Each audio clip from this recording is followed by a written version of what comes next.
This is a segment of JustRPG Podcast. If you enjoyed this podcast and want to hear more, check out the link in the video description below. Enjoy. Has the quality of RPGs declined over time or over console generations? It's hard to say because you have to explain the context of What is quality? What is quality? What are your standards by, and how can something decline? And what are the standards of expectations up to? Because it's definitely hard to say. Because I feel like some series have improved, like Tales has improved, where other series have went downhill. Like I feel like Final Fantasies went downhill. All right. Well, okay. I guess we could break this up into different categories. So one would be the writing for the game. So like the storyline, or the dialogue, the actual writing. So you mean across the board, just general amongst all RPGs? I mean, you can break it down however you'd like if you have a specific example, but yes, in general. And then you have, so we have writing, we have graphics, we have gameplay mechanics, all that kind of stuff. So when we start with writing. I think writing's went up. Really? I would say the opposite. Yeah, I think it's definitely went up, and I'll explain why. I think that story writing and scripts were too predictable, and they always were predictable. But I feel like, well, do you think those are predictable because that's where it came from, or do you think even at the time when it came out that was predictable? You know what I mean by that, like. I think it was because it was kind of like the standard back then. Well, yeah, because RPG cliches didn't exist in NES, Super Nintendo time. That's fair. Oh, you mean way back when? I was thinking like PlayStation era, you know? No, I'd say we start NES, Super Nintendo. Probably Super Nintendo is probably like the biggest, older, RPG platform. Yeah. I still think it's improved. I mean, I'd say in some games, I'd say, you know what, I think generally it's improved across the board. I think what kind of skews this is there's a lot more games now that come out more often than they did back then. So, like back then, you get you get your 3 RPGs or 10 RPGs a year, we'll even say, right?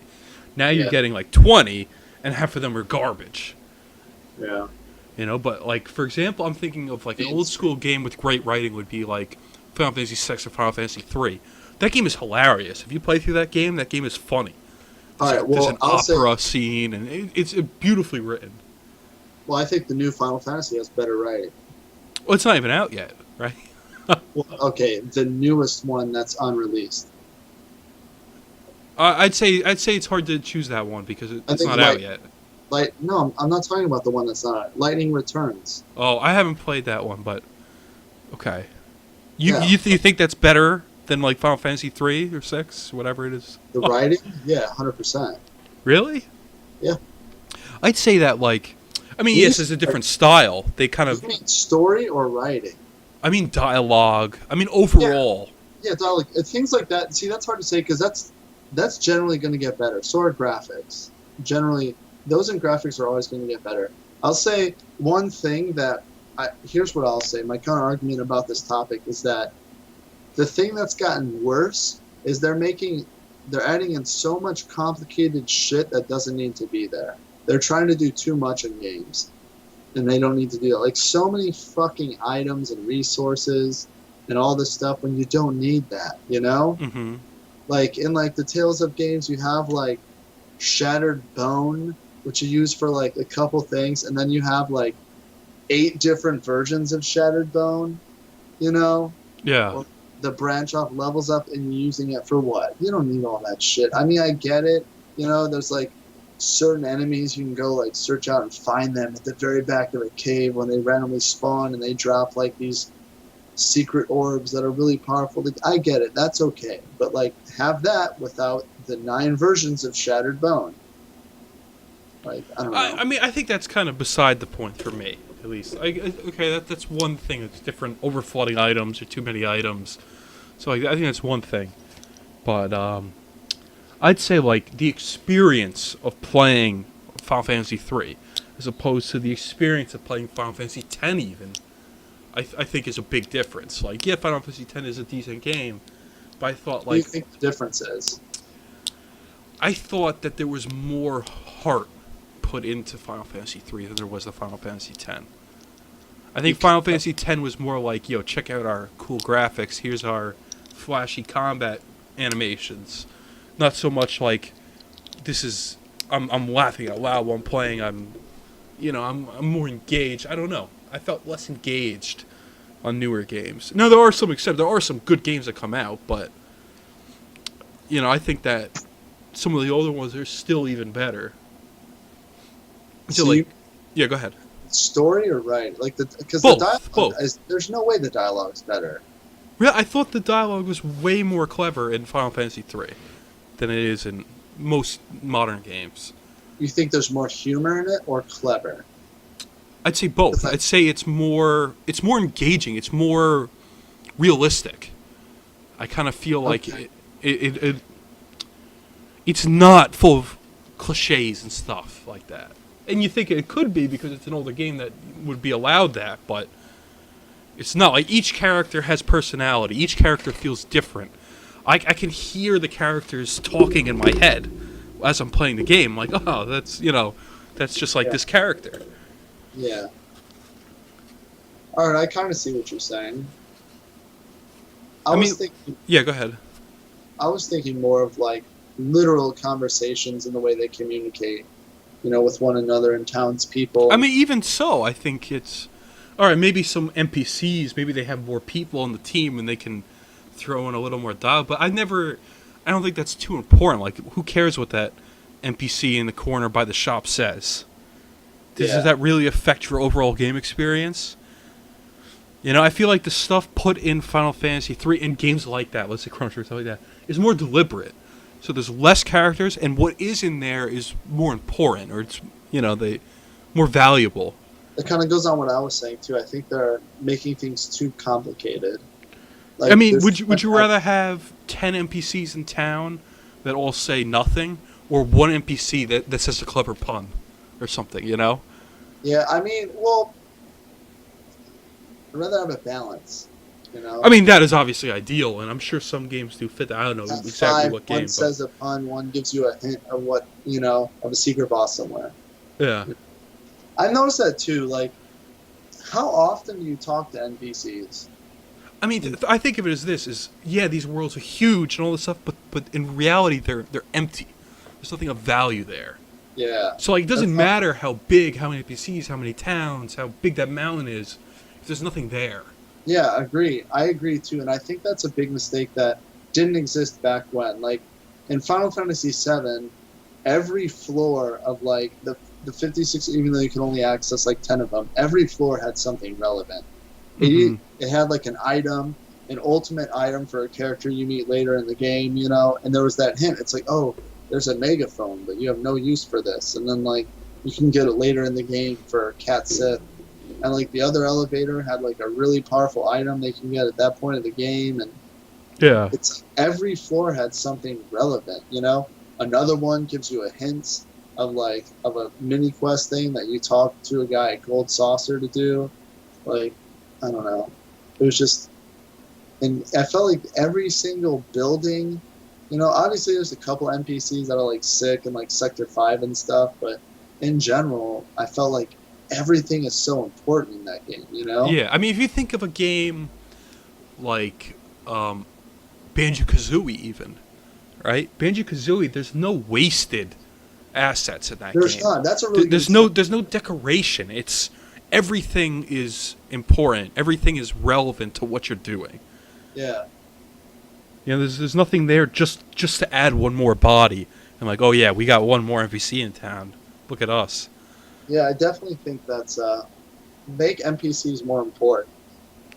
I mean, if they have nothing to add, then why are they there? I don't care if they're there. You want to feel it to be in a town, because I mean, it's just like, I enjoy it. I think sometimes it's okay. Like when I play Grand Theft Auto, I enjoy seeing all the people walking around. Well, in that game, you're not truly You're not having conversations with NPCs. You're kind of like, there's a hooker. I'm gonna beat her up and take her. It's more like that. I mean, sure. I get what you're saying though, but or like Skyrim too, you know. I mean, I would argue that in Grand Theft Auto that those NPCs are serving a purpose. They have money, and you need it, and you got to beat them up, or they got something. Yeah, okay, that was a bad example. But like, all right, so Skyrim. See, I don't think they're valuable in Skyrim in most cases. I haven't played too much of it, so Like maybe 70% of each townsperson in a town has like relevance to a quest you're about to do, or like you can. All right, then maybe I misjudged that. Maybe I don't know it that well. Super important, yeah. I mean, there's very, very few. The only few people are usually like maybe like a wife or a husband to someone that like you do like a quest with, or they're just like in the room at the time, and like usually what they'll do is if you're nice to them and you do a quest or whatever, they'll let you take stuff from their house. Oh, feel free to access to the food or the gold or whatever. Yeah. I'm thinking also, it doesn't even have to be NPCs. You could say that, like, just the scale of the game. See, I'd say there's no purpose of having a game, like, for example, No Man's Sky, I think is a great example of what I'm talking about. The game's huge, but it's full of nothing. It's full of nothing valuable, nothing worthwhile. But it's a grand scale thing. I think the whole purpose of having that is to say, we got the biggest game world there is. Like who cares if there's nothing there to do or nothing of value there?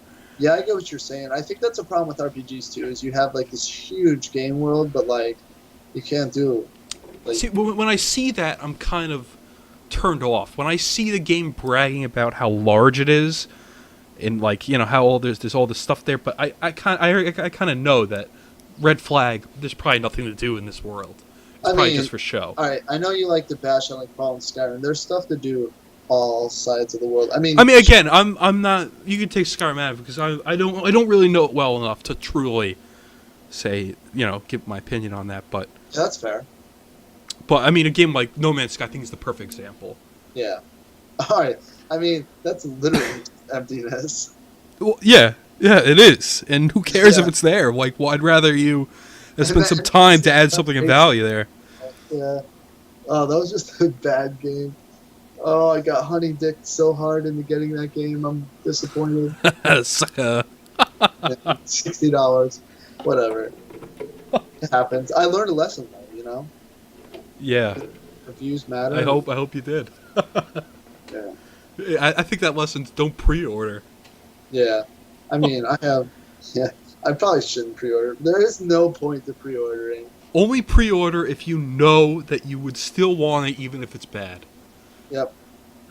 That's about it. Like, as a collector, new Pokemon comes out, I know, even if it's bad, I have to have it.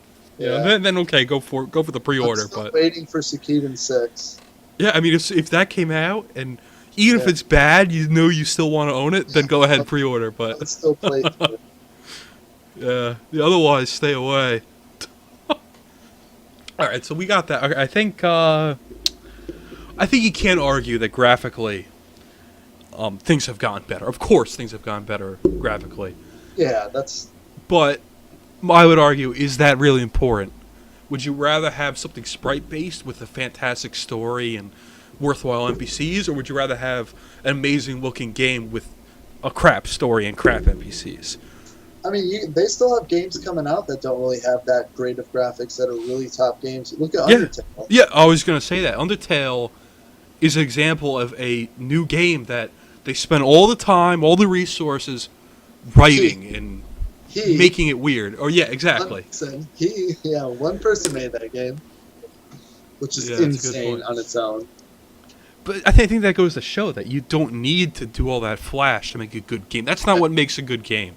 It's not. It's not how many square feet are in the game. It's not, all that stuff. Now, again, there are good games that are big and do it well. Again, I keep bringing back Xenoblade Chronicles X. That's a pretty big game world, and there are like stuff where, there's a mountain. But again, that mountain has a purpose. You can go there, and there's something there for you to do on top.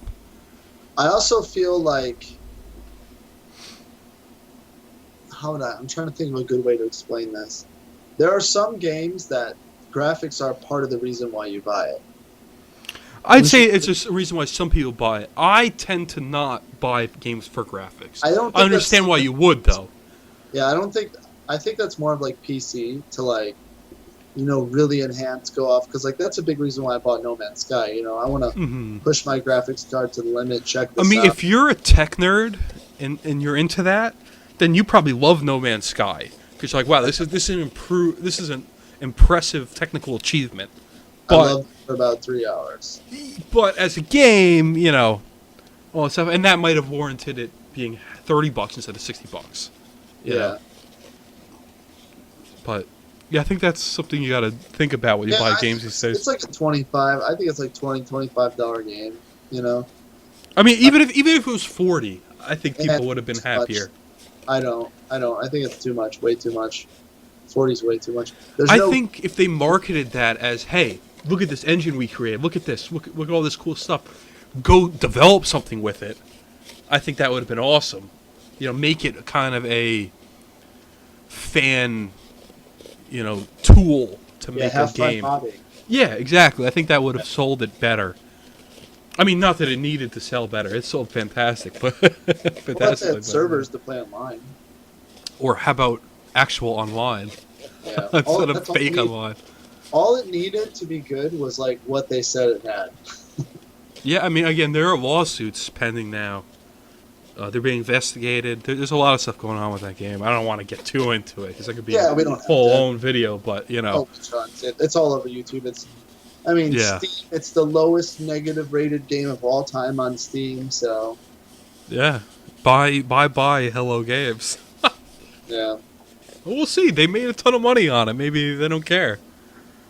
Maybe they'll just rebrand and try again, or just not and retire. I think they're gonna lose some money through a lawsuit because they did lie. Like they for sure lied. Yeah, we'll see. We'll see what happens with that. I'm sure we could do a follow up if it ever happens, but we'll see. I don't even. You know what? I don't even want to give them the PR. Like you're gonna lie about a game like that to everyone. Don't even give them the PR. Yeah, I guess any press is good press, right?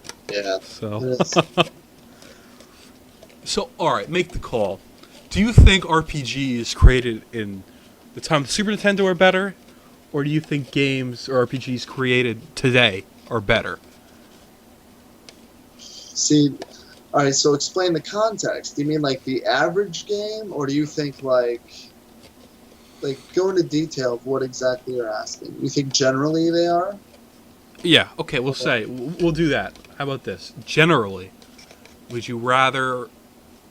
Which do you think are better? RPGs from Super Nintendo in that era, or RPGs that have come out in the last year or so? The PlayStation era. Is that a good answer? Well, that would mean the past, I guess. So you think they were better in the PlayStation era than they are today? Yes. I'm gonna have to. I'd probably say the golden age is PS2 and all that stuff. But I'd say over time, I'd say that. Late PS1, early PS2, sure. Yeah, I'd say that basically I think game developers are getting caught up in making technical achievements rather than in good games. I think that's a general trend that's making the overall quality of RPGs decline over time. Well, I think a lot of it is a lot of the best talented people are getting into animation because there's more money in it. Maybe that's a symptom of it, or vice versa. But again, I would say overall, game RPGs are declining. I think that there are less good RPGs coming out every year. I agree. You might get a good one every year or so, a really good one, but overall, I feel like we definitely have better RPGs nowadays than there were in the past, but we don't get as many of them. I'll say that.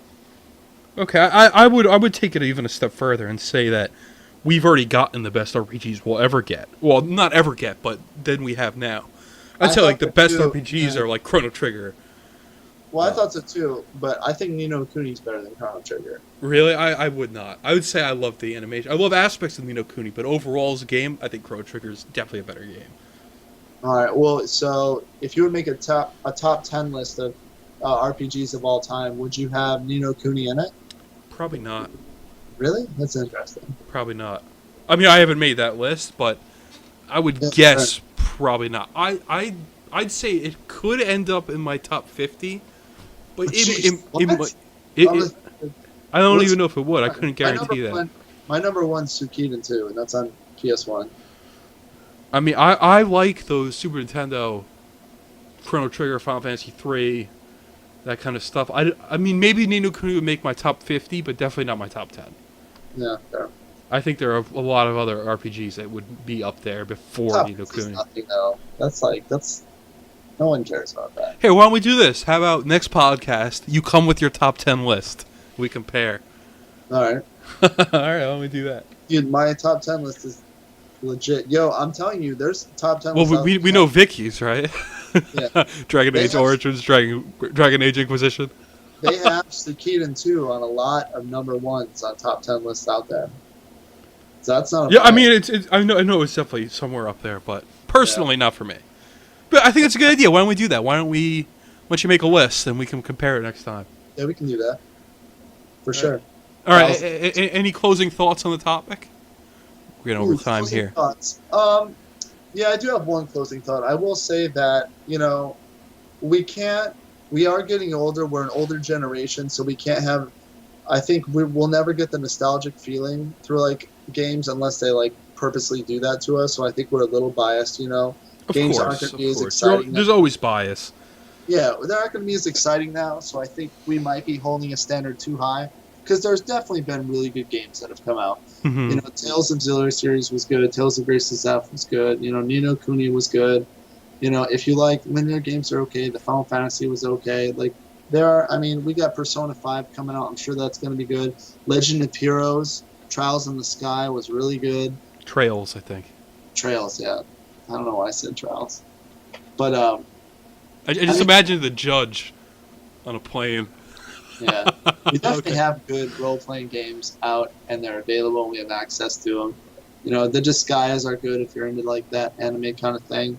Mhm. But do we have, like, the Final Fantasy 7s, the Chrono Triggers? Like, no, but that's because years and years and years haven't went by, and we can't talk about them, how they're still great, They don't have that aura to them. So, don't be too harsh on today's RPGs. And I guess those are my closing thoughts.